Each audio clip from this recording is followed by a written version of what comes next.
Hello, everybody. Welcome to this book and to wherever you're watching this. I welcome you and all the new people as well. I was just reflecting what a joy it is that we get to enter this book, that somehow I was led to it. I was led to it in the strangest ways. I found like a receipt for this book in another book from like 2004 or somewhere, I don't know, a long time ago, right? And I kept seeing it on my bookshelf, and then I don't know if someone else mentioned it as well. So I knew it was the book for us to read. So we're deep into this book, but welcome. You can just start here. I hiked up this beautiful trail. The ocean's right there, but the fog's over it. Otherwise, that would be a whole panoramic view of the ocean. It's in some of our other videos. I would come up here at sunset. This is earlier in the day, so the sun hasn't burnt away the mist yet for today. All right, so we're reading George MacDonald, At the Back of the North Wind. And he was C.S. Lewis's spiritual mentor.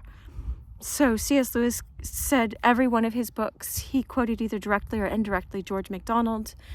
And I met Madeleine L. Ingle, and she said that the best thing about C.S. Lewis was that he introduced her to George MacDonald. And I'm not taking anything away from Tolkien or C.S. Lewis. I love them both. But I just don't know what my life would have been like without George MacDonald as well.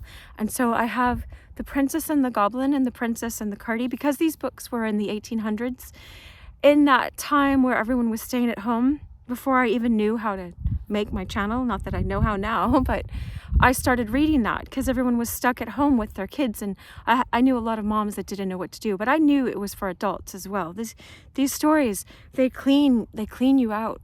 They help you understand the real reason why we're here. They bring you to eternal purposes, but you can just enter the story and watch how it does it and trust that God will work through story, even if you don't believe in God. I would just welcome you here. We're all created by the same creator, and of course he wants us to know love. I have my sweatshirt on because it's a little chilly this morning that says, oh look, there's a dove on it, right? And hearts and smile. I like this one. And a light bulb moment. You'll have a lot of those in this book. All right. Oh, and be kind. Look, it says it on my arm. Be kind. All right. So why not? Let's learn how to truly be that. Not so we can look religious. You know, George MacDonald is so good about calling out the diabolical selves, any part of us that comes into pride. He calls it out so well in the book Sir Gibby. I love that book. I don't know, there's some parts in it I don't know that I would read online. I don't know what to do about that. And it's very, very long, but it's so profound. But let's get into this one. All right. So just trust that you're here for this one for a reason, and just sit with this one and you'll pick up on the story. It's not a complicated story. There's a boy named Diamond, and the horse is named Diamond as well because it was his father's favorite horse. And the boy had pretty much died earlier from a disease and went to the back of the North Wind, and the North Wind is, anyway, you'll see. All right, this chapter is called Ruby. XXIX, what is that, 29 to translate from Roman numerals. Okay, so this guy, Mr. Raymond, would go visit hospitals, children's hospitals, and he wrote stories for them. I wonder if George MacDonald did this as well. I bet he did. He knew Lewis Carroll, the writer of Alice in Wonderland. I think Lewis Carroll started writing or publishing only because George MacDonald told him he ought to. Anyway, that's what I heard. Don't quote me on that one. But anyway, the children were delighted with the story and made many amusing remarks upon it. Mr. Raymond promised to search his brain for another, and when he had found one, promised to bring it to them. Diamond, having taken leave of Nanny, his friend Nanny was a street sweeper, a girl that didn't have parents, but she got really sick, and Diamond had run into her. Diamond has both a mom and a father and a little baby brother. Anyway, you'll see.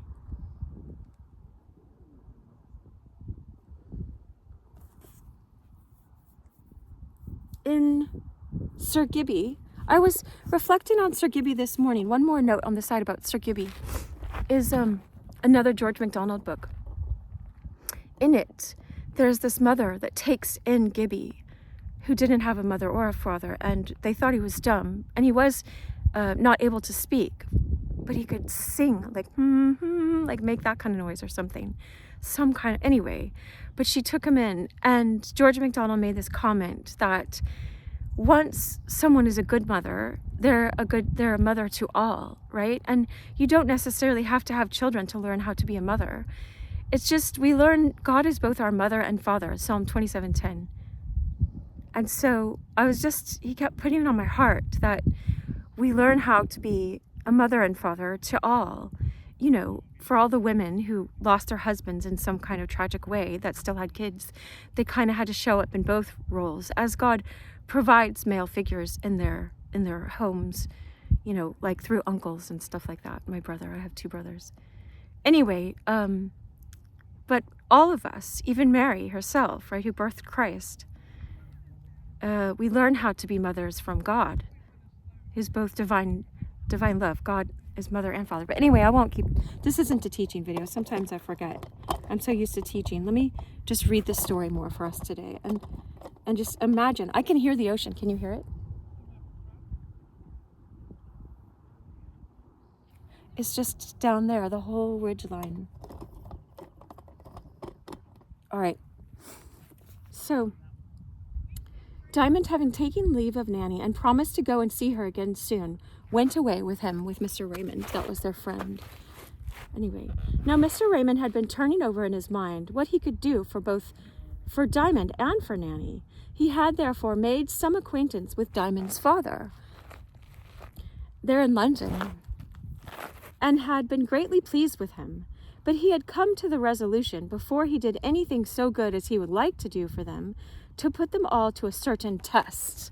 Oh, good. Tests are important. You've got to test people's character. You know, not to be mean, but to let them prove who they actually are to you, not who they pretend to be, or who you pretend they are. It's like this is 101, right, guys? Anyway, let's see what the test is going to be. So as they walked away together, he began to talk with Diamond as follows. Nanny must leave the hospital soon, Diamond. I'm glad of that, sir. Why? Don't you think it's a nice place? Yes, very, but it's better to be well and doing something, you know, even if it's not quite so comfortable. But they can't keep Nanny so long as they would like. They can't keep her till she's quite strong. There are always so many sick children they want to take in and make better. And the question is, what will she do when they send her out again? That's just what I can't tell, though I've been thinking of it over and over, sir. Her crossing was taken long ago, where she would sweep and make tips from people for sweeping the street corner. And I couldn't bear to see Nanny fighting for it, especially with such a poor fellow as has taken it. He's quite lame, sir. She doesn't look much like fighting now, does she, Diamond? No, sir, she looks too like an angel. Angels don't fight, do they, sir? Aww. Not to get things for themselves, at least, said Mr. Raymond. Wow. Besides, added Diamond, I don't quite see that she would have any better right to the crossing than the boy who has got it. Nobody gave it to her, she only took it, and now he has taken it. If she were to sweep a crossing soon, at least, after the illness she has had, she would be laid up again the very first wet day, said Mr. Raymond. You know, because she can't get in the inclement weather. And there's hardly any money to be got except on the wet days, remarked Diamond reflectively. Is there nothing else she could do, sir?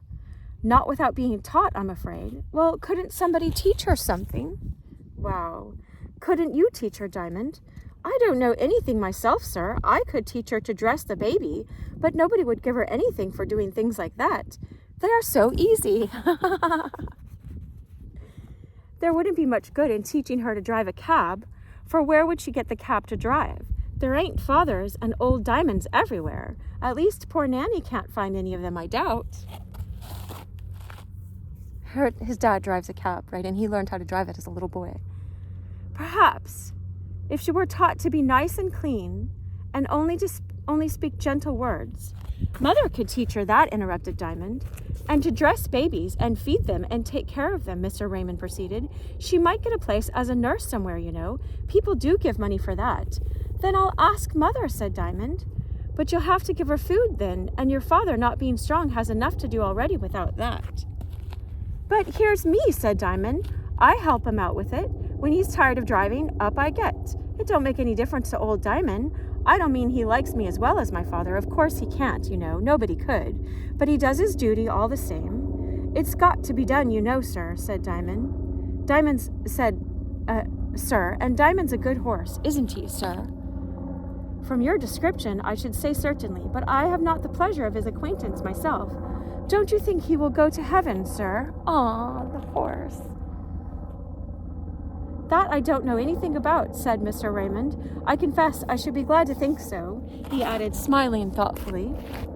I'm sure he'll get to the back of the north wind anyhow, said Diamond to himself, but he had learned to be very careful of saying such things aloud. Right? I'm a little more open than that, but sometimes it's important to be careful. Look at this. There's a little pink flower right there in the bush. Do you see it? It's so pretty. It's so pretty. I wonder if there's one over here. It's like the cactus flowers. They're so awesome. Anyway, you've got to know sometimes when to say stuff and when not to. It's just like in C.S. Lewis's Narnia book. In the end of The Lion, the Witch, and the Wardrobe, he says, now don't go talking about Narnia to just anyone, only to people that have been there. And of course, he's quoting George MacDonald, now we see, indirectly, right? And he says, well, how will you know? He's like, you'll know. They have a certain look on their face. Oh, we've been to Narnia. We've been to Narnia. That's in the cartoon version from the 70s.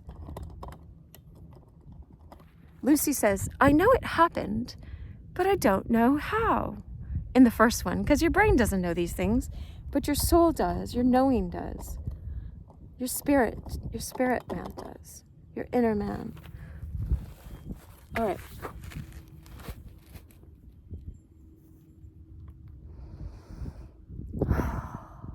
So beautiful inside today. Inside our hearts, right? Welcome to this part of your heart. All right, so said Diamond to himself, but he had learned to be very careful of saying such things aloud. Isn't it rather too much for him to go in the cab all day and every day, resumed Mr. Raymond. So father says when he feels his ribs of a morning, but then he says the old horse do eat well, and the moment he's had his supper, down he goes and never gets up till he's called. And for the legs of him, father says that makes no end of a differ. No end of a difference. No end of a differ. We ought to say that, right? It makes no end of a differ. Some horses, sir, they won't lie down all night long, but go to sleep on their four pins like a haystack, father says. I think it's very stupid of them, and so does old Diamond. But then I suppose they don't know better, and so they can't help it. We mustn't be too hard upon them, father says. Aw. Wow, I was just praying that on the way up here. There's a certain grace I was asked to pray for. This is just... Let me see if I ought to say it. I'll not. But the word stupid means stooping your id, taking away your own God-given power, right? And so we're meant to keep from true stupidity, not from, people will call us stupid all the time because, anyway, they called Christ that, so whatever. We'll see in the end who was stupid and who wasn't. Not to hold it over anybody. Hopefully we all come out of stupidity in every way that's in us. Anyway. Your father must be a good man, Diamond. Diamond looked up in Mr. Raymond's face, wondering what he could mean. I said your father must be a good man, Diamond. Of course, said Diamond. How could he drive a cab if he wasn't? There are some men who drive cabs who are not very good, objected Mr. Raymond. Diamond remembered the drunken cabman and saw that his friend was right. Ah, but, he returned, he must be, with such a horse as old Diamond. Well, that does make a difference, said Mr. Raymond, but it is quite enough that he is a good man without our trying to account for it. Now, if you like, I will give you a proof that I think him a good man. I am going away on the continent for a while, for 3 months, I believe, and I am going to let my house to a gentleman who does not want the use of my braham. I forgot what that is. My house is nearly as old, I fancy, as your diamond, but I don't want to part with him, and I don't want him to be idle. For nobody, as you say, ought to be idle, but neither do I want him to be worked very hard. Now it has come into my head, oh, his horse, a certain kind of horse maybe, that perhaps your father would take charge of him and work him under certain conditions. Oh, my father will do what's right, said Diamond. I'm sure of that. Well, so I think. Will you ask him when he comes home to call and have a little chat with me today, sometime? He must have his dinner first, said Diamond. No, he's got his dinner with him today. It must be after he's had his tea. Of course, any time will do. I shall be at home all day. Very well, sir, I will tell him. You may be sure he will come. My father thinks you a very kind gentleman, and I know he is right, for I know your very own self, sir. Wow. Mr. Raymond smiled as they had now reached his door. They parted, and Diamond went home. As soon as his father entered the house, Diamond gave him Mr. Raymond's message. Here's the picture for it coming up. I duck down here. There's kids and other people up there that look at the horizon and take pictures usually when the sun's shining and the ocean's all right there. All right. You can still feel it in the air. It's so wonderful.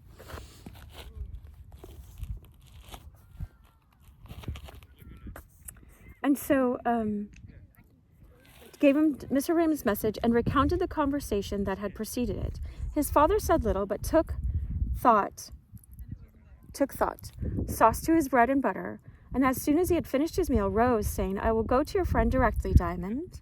It would be a grand thing to get a little more money. We do want it, because they have the baby now, too. Diamond accompanied his father to Mr. Raymond's door and there left him. He was shown at once into Mr. Raymond's study, where he gazed with some wonder at the multitude of books on the walls and thought what a learned man Mr. Raymond must be. Here's our sparkle. Remember to be in wonder. We have these soul selves. That's why I get it for all of us. Presently, Mr. Raymond entered, and after saying much the same about his old horse, made the following distinct proposal, one not over advantageous to Diamond's father, but for which he had reasons, namely, that Joseph should have the use of Mr. Raymond's horse while he was away. Oh, is his name Joseph? On the condition that he never worked him more than 6 hours a day and fed him well, and that besides he should take Nanny home as soon as she was able to leave the hospital and provide for her as for one of his own children, neither better nor worse, so long, that is, as he had the horse. Wow. Diamond's father could not help thinking it a pretty close bargain. He should have both the girl and the horse to feed, and only 6 hours' work out of the horse. It will save your own horse, said Mr. Raymond. That is true, answered Joseph. Oh, we never got his name before, but I saw this oil today that I had from, I didn't know Montreal was after I lived in Montreal, Mount Royal, and there's a St. Joseph's oratory there that I had visited. This is so strange. Wow. Anyway, I don't know that they said Joseph before in this house, but in this book, but maybe George MacDonald just knew. We only have a couple hours left, you guys.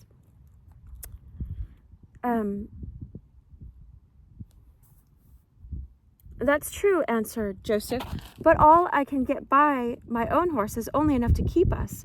And if I save him and feed your horse and the girl, don't you see, sir? Well, you can go home and think about it, and let me know by the end of the week. I am in no hurry before then. So Joseph went home and recounted the proposal to his wife, adding that he did not think there was much advantage to be got out of it. Not much that way, husband, said Diamond's mother, but there would be an advantage. And what matter who gets it, right? I don't see it, answered her husband. This is why we have wives. It says, blessed's a man who finds a wife. Like he gets blessings opened up to him that he doesn't get without her. That's what I've heard. That's what the verse says. Anyway, just saying. A good wife, not just any wife. Anyway, but even anyway, so there would be an advantage, and what matter who gets it? I don't see it, answered her husband. Mr. Raymond is a gentleman of property, and I don't discover any much good in helping him to save a little more. He won't easily get one to make such a bargain, and I don't mean he shall get me. It would be a loss rather than a gain, I do think, at least, if I took less work out of our own horse. 1 hour would make a difference to old Diamond, but that's not the main point. You must think what an advantage it would be to the poor little girl that hasn't a home to go to. She is one of Diamond's friends, thought his father. She is one of Diamond's friends, thought his father. Oh, look, here's the 2 horses. I wonder what's going to happen. I could be kind to her, you know, the mother went on, and teach her housework and how to handle a baby. And besides, she would help me, and I should be the stronger for it and able to do an odd bit of charring now and then when I got the chance. I won't hear of that, said her husband. Yeah. Have the girl, by all means. I'm ashamed I did not think of both sides of the thing at once. I wonder if the horse is a great eater. To be sure, if I gave Diamond 2 hours additional rest, it would be all the better for the old bones of him, and there would be 4 horses extra out of the other horse. Wow. That would give Diamond something to do every day. He could drive old Diamond after dinner. Oh, that would give Diamond, the little Diamond, he could drive. Diamond could go out on his own. This is how they dressed their kids back then in London. That's so awesome. He drove the cab for people, a horse cab, right? And God looked after him. You saw in the other chapters. He could drive old Diamond after dinner, and I could take the other horse out for 6 hours after tea or in the morning, as I found best. It might pay for the keep of both of them, that is, if I had good luck. I should like to oblige Mr. Raymond, though he be rather hard, for he has been very kind to our Diamond wife, hasn't he now? He has indeed, Joseph, said his wife, and there the conversation ended. Diamond's father went the very next day to Mr. Raymond and accepted his proposal, so that the week after, having got another stall in the same stable, he had 2 horses instead of 1. Oddly enough, the name of the new horse was Ruby. Oh, there's Ruby and Diamond. I forgot. For he was a very red chestnut. Diamond's name came from a white lozenge on his forehead. You know, they have the diamond-shaped white thing. Young Diamond said they were rich now with such a big diamond and such a big ruby. Oh, I could cry. It's so sweet. This book is so sweet. So sweet. You know that verse, whatever is good, whatever is lovely, whatever is praiseworthy, whatever is good report. Think about such things. I feel like we're honoring that verse when we enter into a George MacDonald store. You know, we have to still live our lives and make food for the kids and show up for wherever our duties are. But, you know, to just make some time. Oh, we're so rich by this. Nanny's dream. Okay, this is chapter 30. Nanny was not fit to be removed for some time yet, and Diamond went to see her as often as he could. But being more regularly engaged now, seeing he went out every day for a few hours with old Diamond, and had his baby to mind and one of the horses to attend to, he could not go so often as he would have liked. One evening, as he sat by her bedside, she said to him, "I've had such a beautiful dream, Diamond. I should like to tell it you." "Oh, do," said Diamond. "I am so fond of dreams." Of course he is, right?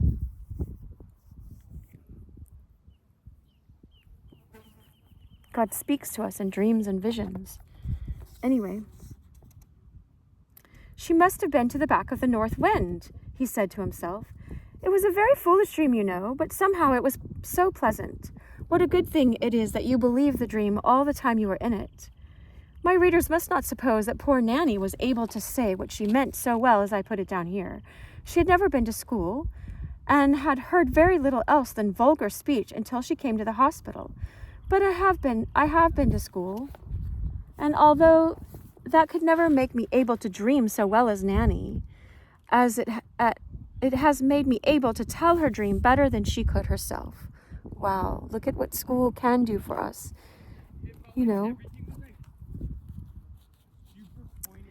And I am the more desirous of doing this for her than I have already done the best I could for Diamond's dream, and it would be a shame to give the boy all the advantage. All right.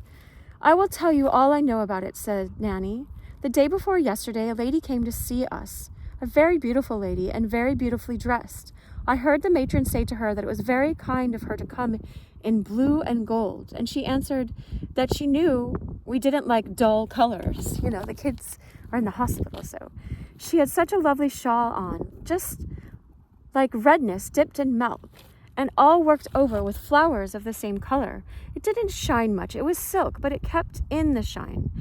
When she came to my bedside, she sat down just where you are sitting, Diamond, and laid her hand on the counterpane. I was sitting up with my table before me, ready for my tea. Her hand looked so pretty in its blue glove, and I was tempted to stroke it. I thought she wouldn't be angry, for everybody that comes to the hospital is kind, right? It's only in the streets they ain't kind. But she drew her hand away, and I almost cried, for I thought I had been rude. Instead of that, however, it was only that she didn't like giving me her glove to stroke, for she drew it off and then laid her hand where it was before. I wasn't sure, but I ventured to put out my ugly hand. Your hand ain't ugly, Nanny, said Diamond. But Nanny went on. And I stroked it again, and then she stroked mine. Think of that. There was a ring on her finger, and I looked down to see what it was like. And she drew it off and put it upon one of my fingers. It was a red stone, and she told me they called it a ruby. Oh, that is funny, said Diamond. Our new horse is called Ruby. We've got another horse, a red one, such a beauty. But Nanny went on with her story. I looked at the ruby all the time the lady was talking to me. It was so beautiful. And as she talked, I kept seeing deeper and deeper into the stone. At last she rose to go away, and I began to pull the ring off my finger. And what do you think she said? Wear it all night if you like, only you must take care of it. I can't give it you, for someone gave it to me. But you may keep it until tomorrow. Wasn't it kind of her? I could hardly take my tea. I was so delighted to hear it. And I do think it was the ring that set me dreaming. For after I had taken my tea and I leaned back, half lying, half sitting, and looked at the ring on my finger. By degrees, I began to dream. The ring grew larger and larger until at last I found that I was not looking at a red stone, but at a red sunset which shone in at the end of a long street, near where Granny lives. I was dressed in rags as I used to be, and I had great holes in my shoes, at which the nasty mud came through to my feet. I didn't used to mind it before, but now I thought it horrid. And there was the great red sunset with streaks of green and gold between, standing, looking at me. Why couldn't I live in the sunset instead of in that dirt? Why was it so far away always? Why did it never come into our wretched street? It faded away as the sunsets always do, and at last went out altogether. Then a cold wind began to blow and flutter all my rags about. That was the north wind herself, said Diamond.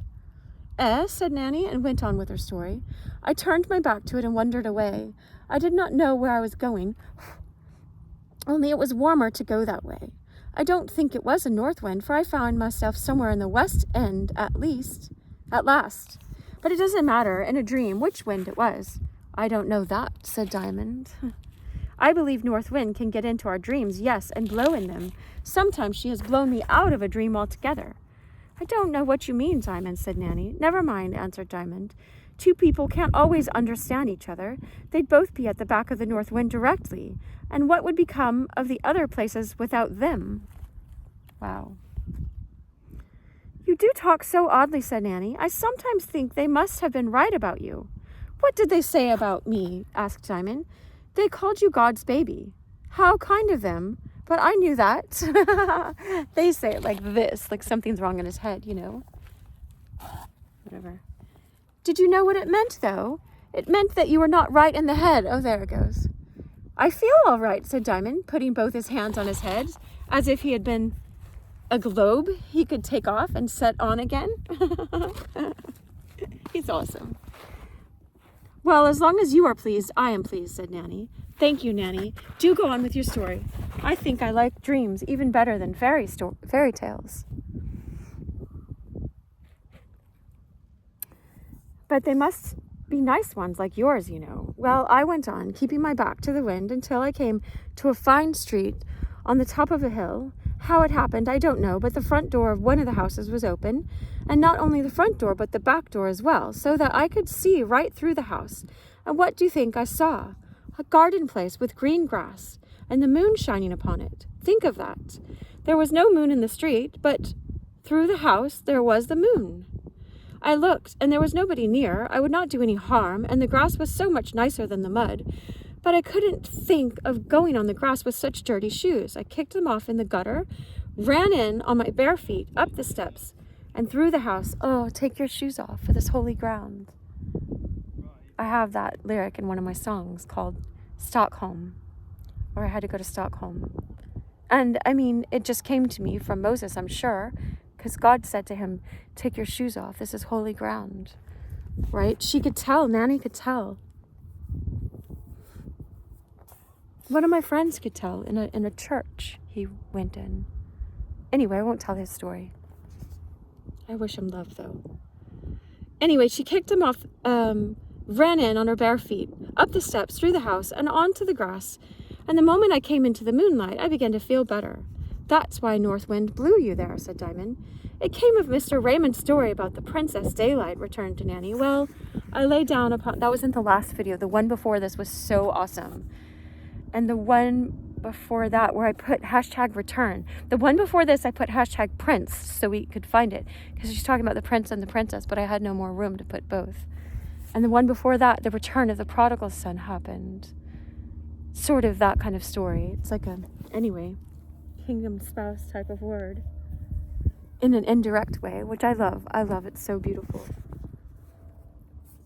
Upon the grass in the moonlight, without thinking how I was to get out again. Somehow the moon suited me exactly. There was not a breath of the north wind you talk about. It was quite gone. You didn't want her anymore just then. She never goes where she's not wanted, said Diamond. But she blew you into the moonlight anyhow. Well, we won't dispute about it, said Nanny. You've got a tile loose, you know. What did they call it? When I was asking about this one artist in London, he's like, he's a one-off. And I'm like, what? What's a one-off? One off the normal track of life. And I'm like, well, I get it, right? It's okay to be a one-off. She says, you've got a tile loose, but whatever. She loves him, so she's not putting him down.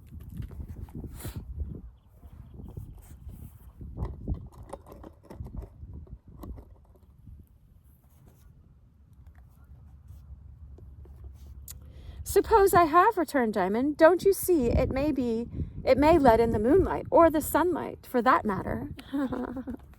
Sometimes we need a tile loose.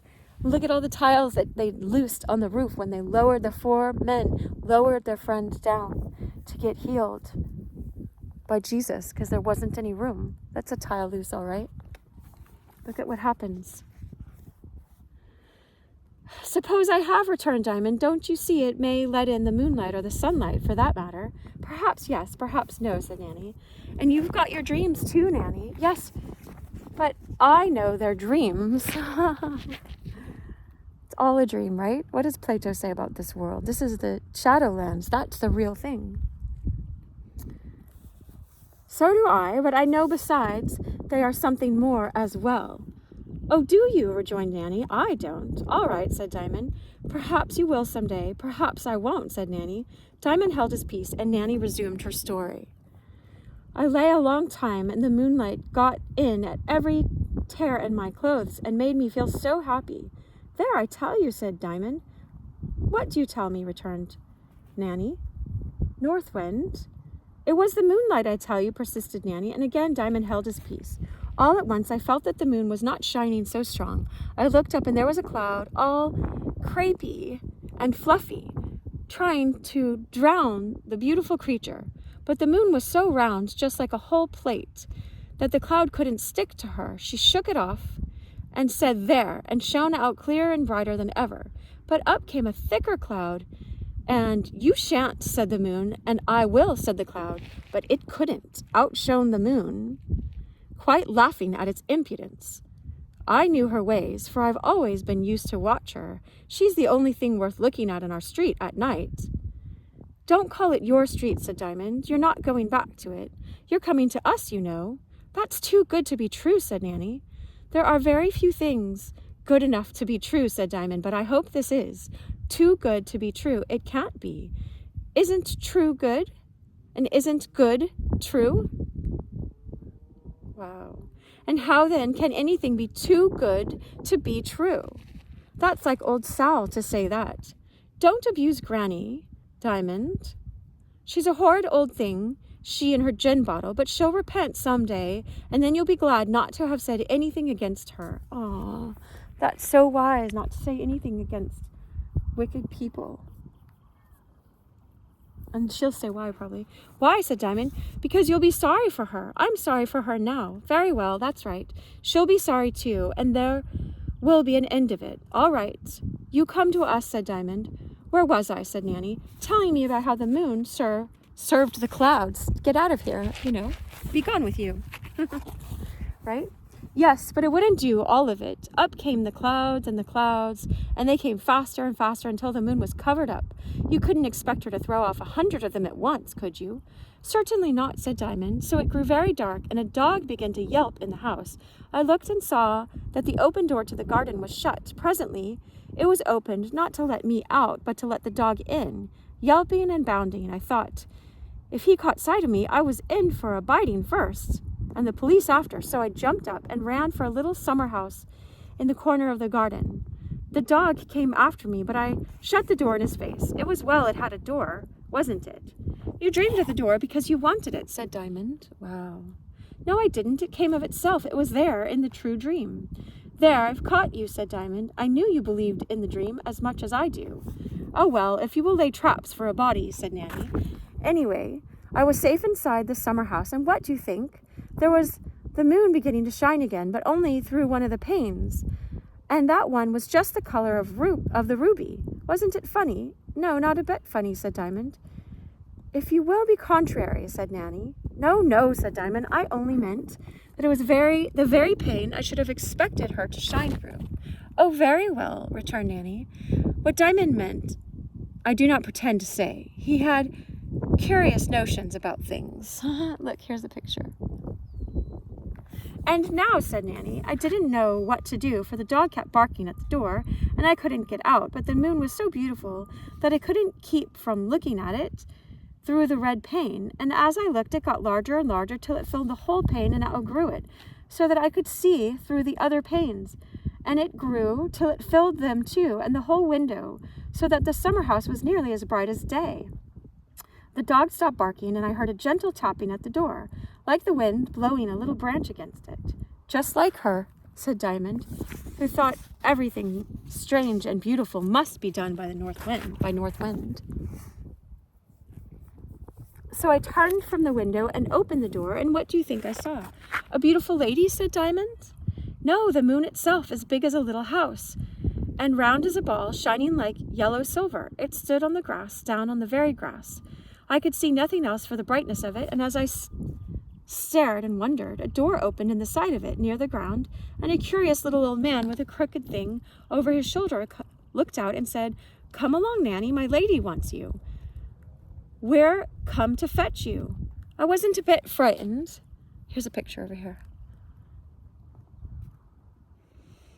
I went up to the beautiful bright thing, and the old man held down his hand, and I took hold of it and gave a jump, and he gave me a lift, and I was inside the moon. And what do you think it was like? It was such a pretty little house with blue windows and white curtains, and at one of the windows sat a beautiful lady with her head leaning on her hand, looking out. She seemed rather sad, and I was sorry for her and stood staring at her. You didn't think I had such a beautiful mistress as that, said the queer little man. No, indeed, I answered. Who would have thought it? Ah, who indeed? But you see, you don't know everything. The little man closed the door and began to pull out a rope, which hung behind it, with a weight at the end, and after he pulled a while, he said, There, that'll do. We're all right now. Then he took me by the hand and opened a little trap door in the floor and let me down 2 or 3 steps, and I saw like a great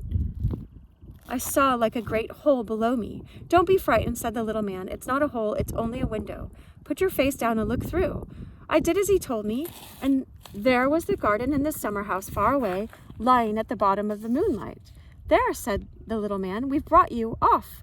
Do you see the little dog barking at us down there in the garden?"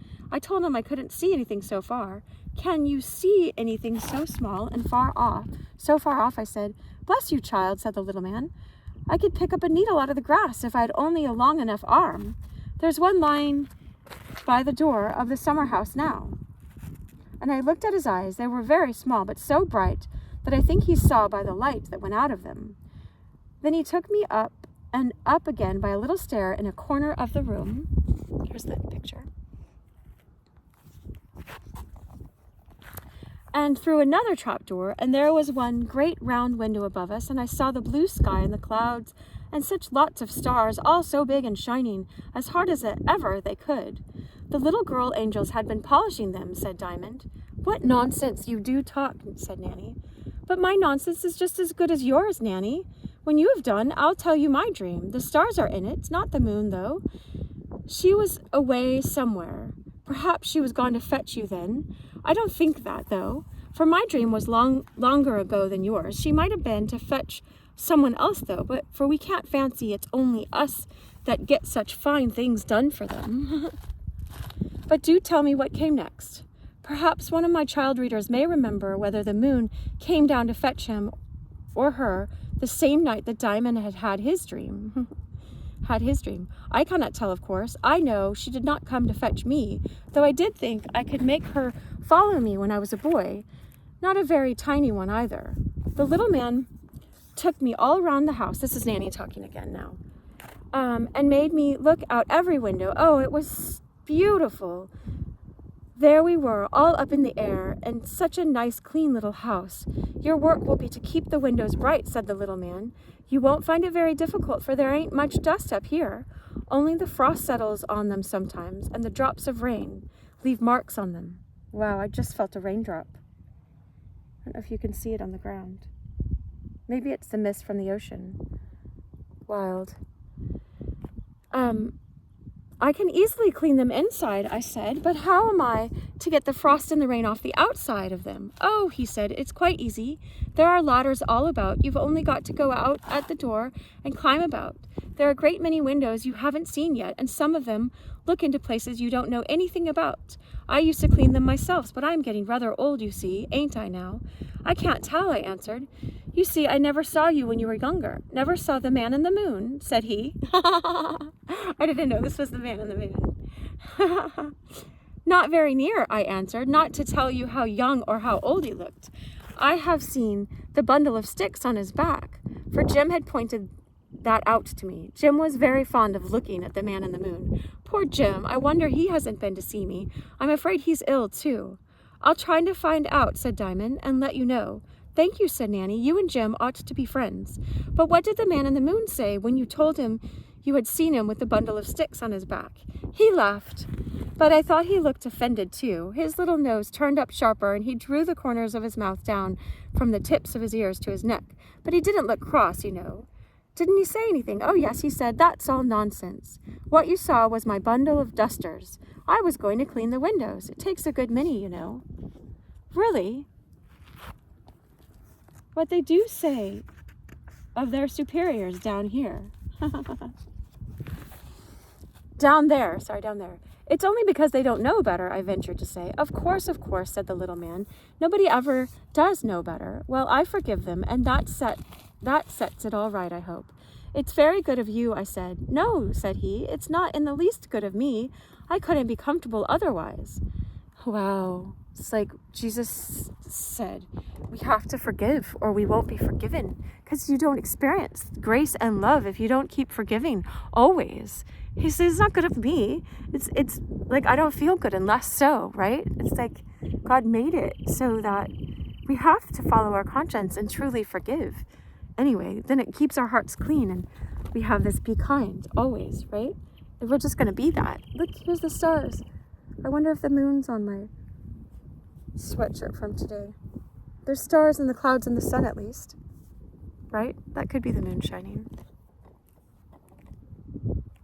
Look, here's the moon right there with the stars and a heart, right? I think there's a cloud too. And there's lips. My verse on the way up here was, I will praise you with my lips. Psalm 34:1. That's funny. I didn't see the lips.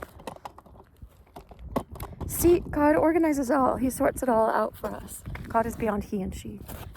All right. I'll keep going. It's just wonder. It's just, this is not, I haven't read this for forever. Anyway. I hope my kids listen to this video sometime. Wow.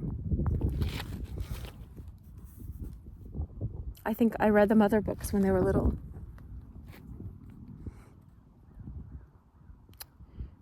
Well, I forgive them, and that sets it right, all right, I hope. It's very good of you. No, said he, it's not in the least good of me. I couldn't be comfortable otherwise. After this, he said nothing for a while, and I laid myself on the floor of his garret and stared up and around at the great blue beautifulness. I had forgotten him almost, when at last he said, "Ain't you done yet?" "Done what?" I asked. "Done saying your prayers," says he. "I wasn't saying my prayers," I answered. "Oh, yes, you were," said he, "though you didn't know it. And now I must show you something else." He took my hand and led me down the stair again and through a narrow passage and through another and another and another. I don't know how there could be room for so many passages in such a little house. The heart of it must be ever so much farther from the sides than they are from each other. How could it have an inside that was so independent of its outside? There's the point. It was funny, wasn't it, Diamond? No, said Diamond. He was going to say that was very much the sort of thing at the back of the north wind, but he checked himself and only added, "All right, I don't see it. I don't see why the inside should depend on the outside. It ain't so with the crabs. They creep out of their outsides and make new ones. Mr. Raymond told me so." "I don't see what that has got to do with it," said Nanny. "Then go on with your story, please," said Diamond. Oh, where's my rose? Oh, here it is. My rose bookmark. It's 3D, you know. It's so cool.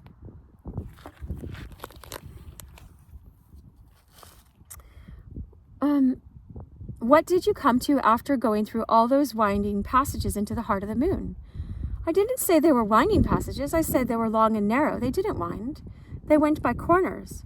That's worth knowing, remarked Diamond, for who knows how soon he may have to go there. But the main thing is, what did you come to at last? We came to a small box against the wall of a tiny room. The little man told me to put my ear against it. I did so and heard a noise, something like purring of a cat, only not so loud and much sweeter. What is it? I asked. I'll try to block the wind, right? Don't you know the sound? Returned the little man. No, I answered. Don't you know the sound of bees? He said. I had never heard bees and could not know the sound of them. Those are my lady's bees, he went on. I had heard that bees gather honey from the flowers. But where are the flowers for them? I asked. My lady's bees gather their honey from the sun and the stars, said the little man. Do let me see them, I said. No, I daren't do that, he answered. I have no business with them. I don't understand them. Besides, they are so bright that that one were to fly into your eye, it would blind you altogether. Then you have seen them? Oh, yes, once or twice, I think, but I don't quite know. They are so very bright, like buttons of lightning. Now, oh, look, there was lightning. Did you see the lightning? On my shirt as well. Last time, anyway, it's so weird. It was in the back of my car. Oh, wow, look. It says no rain. That's funny. I was saying that on the way up here, like, I mean, unless we have rain, it's fine. You can have rain, and I'll just put my hat on. I brought my hat. But I was hoping that there wouldn't be. But I was hoping that the sun would clear out some of this, too. You can see some of the houses down there now, but not the ocean yet. Anyway, how funny. Then go, okay, so,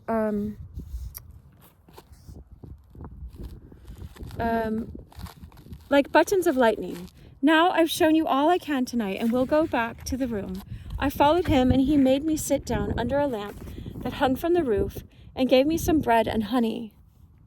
The lady had never moved. She sat with her forehead leaning on her hand, gazing out the little window, hung like the rest with white cloudy curtains. From where I was sitting, I looked out of it too, but I could see nothing. Her face was very beautiful and very white and very still, and her hand was as white as the forehead that leaned on it. I did not see her whole face, only the side of it, for she never moved to turn it full upon me, or even to look at me.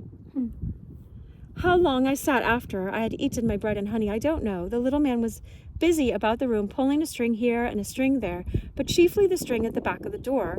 I was thinking with some uneasiness that he would soon be wanting me to go out and clean the windows. I didn't fancy the job. At last he came up to me with a great armful of dusters. "It's time you set about the windows," he said, "for there's rain coming, and if they're quite clean before, then the rain can't spoil them." I got up at once. "You needn't be afraid," he said. "You won't tumble off. Only you must be careful. Always hold on with one hand while you rub." She learned how to sweep with the other, clean with the other. As he spoke, he opened the door.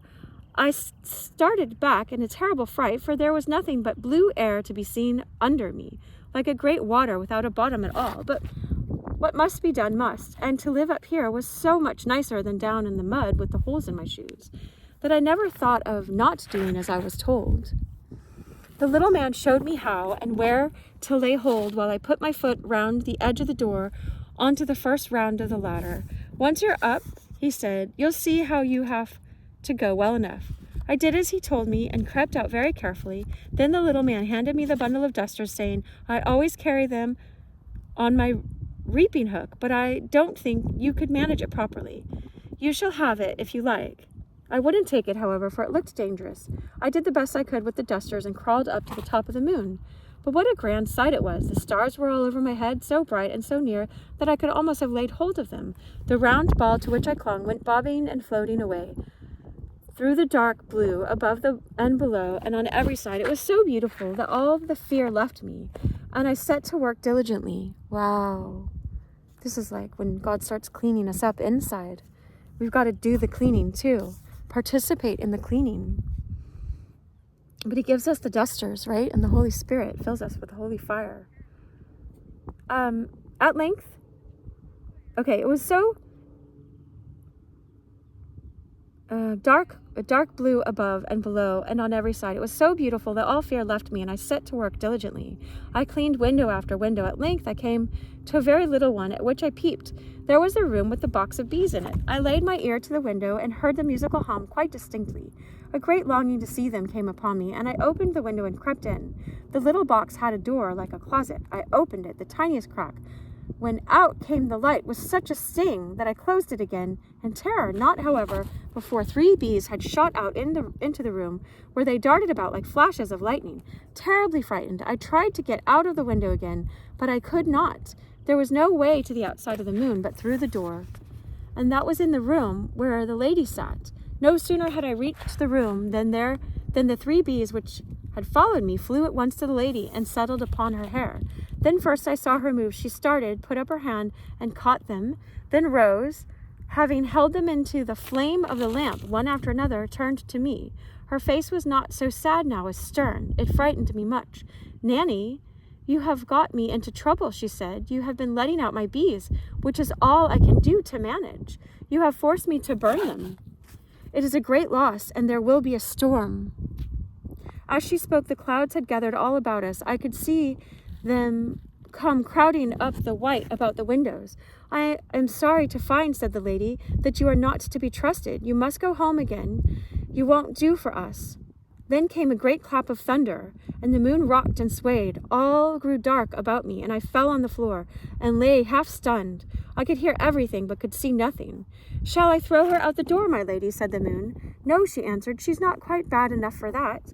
I don't think there's much harm in her, only she'll never do for us. She would make dreadful mischief up here. She's only fit for the mud. It's a great pity. I am sorry for her. Just take that ring off her finger. I am sadly afraid she has stolen it." The little man caught hold of my hand, and I felt him tugging at the ring. I tried to speak what was true about it, but after a terrible effort only gave a groan. Other things began to come into my head. Somebody else had a hold of me. The little man wasn't there. I opened my eyes at last and saw the nurse. I had cried out in my sleep, and she had come and waked me. But Diamond, for all it was only a dream, I cannot help but being ashamed of myself yet for opening the lady's box of bees. You wouldn't do it again, would you, if she were to take you back? Said Diamond. No, I don't think anything would ever make me do it again. But where's the good? I shall never have the chance. I don't know that, said Diamond. You silly baby, it was only a dream, said Nanny. I know that, Nanny dear, but how can you tell you mayn't dream again? That's not a bit likely. I don't know, said Diamond. You're always saying that, said Nanny. I don't like it. Then I won't say it again if I don't forget, said Diamond. But it was such a beautiful dream, wasn't it, Nanny? What a pity you opened the door and let the bees out. You might have had such a long dream and such nice talks about the moon lady. Do try to go again, Nanny. I do so want to hear more.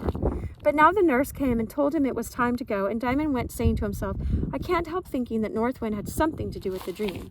It would be tiresome to lie there all day and night, too, without dreaming. Perhaps, if she hadn't done that, the moon might have carried her to the back of the North Wind. Who knows? Wow.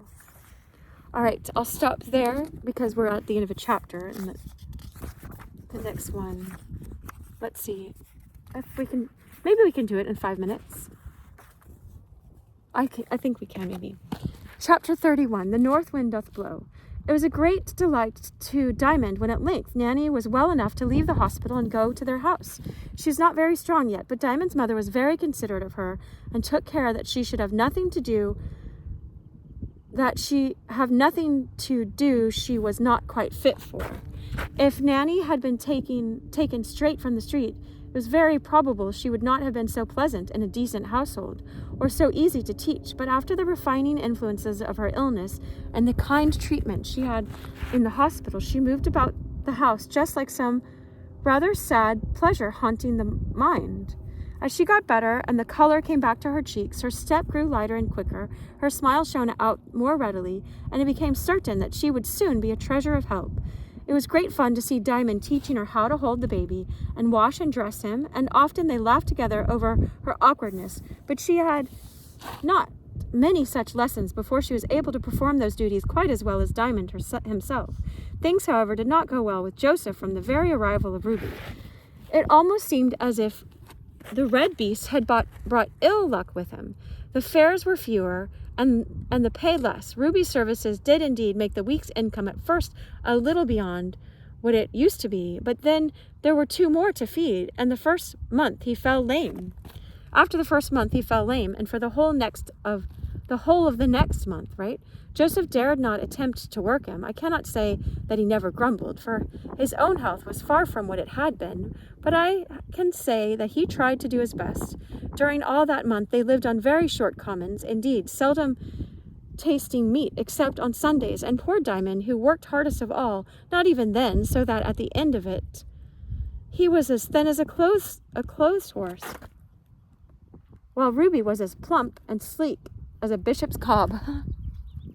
Nor was it much better after Ruby was able to work again, for it was a season of great depression in business, and that is very soon felt amongst the cabmen. City men look more after their shillings, and their wives and daughters have less to spend. It was besides a wet autumn, and bread rose greatly in price. Bread did, right? It cost just for bread.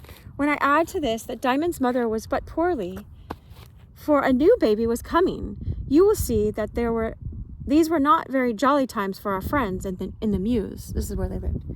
Notwithstanding the depressing influences around them, however, Joseph was able to keep a little hope alive in his heart, and when he came home at night, would get Diamond to read to him, and would also make Nanny produce her book, that he might see how she was getting on, for Diamond had taken her education in hand, and she was a clever child. She was very soon able to put letters and words together. Thus the 3 months passed away, but Mr. Raymond did not return.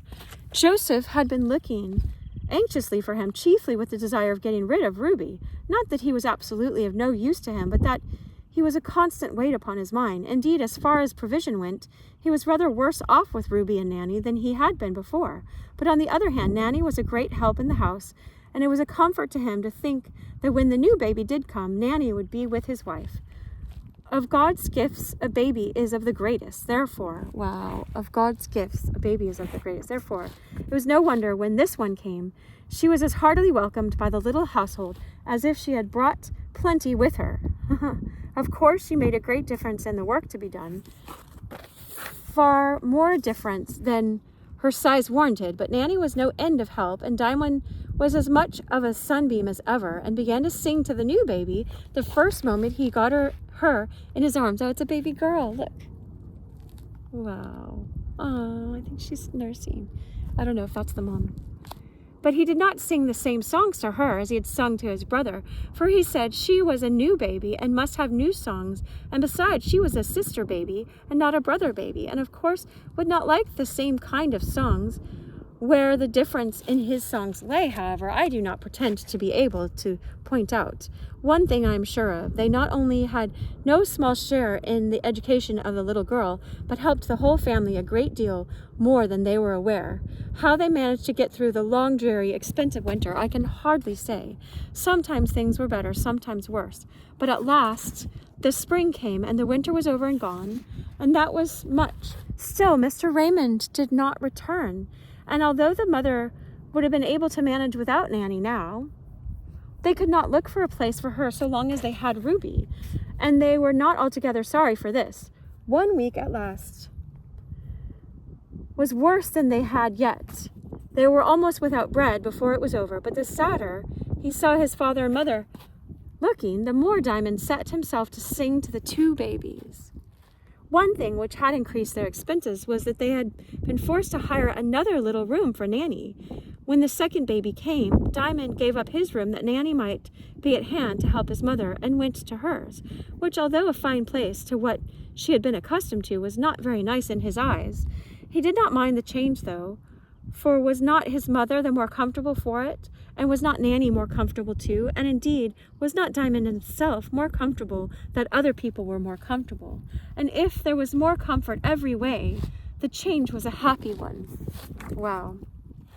The next chapter is called Diamond and Ruby, chapter 32. So we'll end there.